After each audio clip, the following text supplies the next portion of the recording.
লেখাটি পড়তে পড়তে কখন যে চোখ জোড়ার কোণে পানি জমে গেল বুঝতেই পারিনি।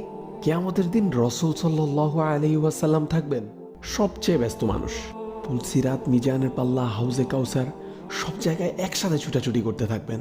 ইয়া উম্মতি বলতে বলতে জিব্রাইল আলাইহিসসালাতু ওয়াসসালাম রাসূলুল্লাহ সাল্লাল্লাহু আলাইহি ওয়াসাল্লামকে কবর থেকে উঠাবেন। কবর থেকে উঠা মাত্রই তিনি জিব্রাইল আলাইহিসসালাতু ওয়াসসালামকে জিজ্ঞাসা করবেন, কি ব্যাপার জিব্রাইল, আমার উম্মত কি উঠেছে?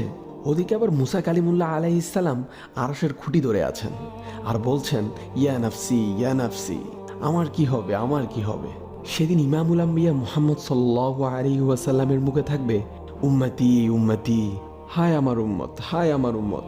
রাসূল সাল্লাল্লাহু আলাইহি ওয়াসাল্লাম খুব অশান্ত হয়ে ছুটাছুটি করছেন।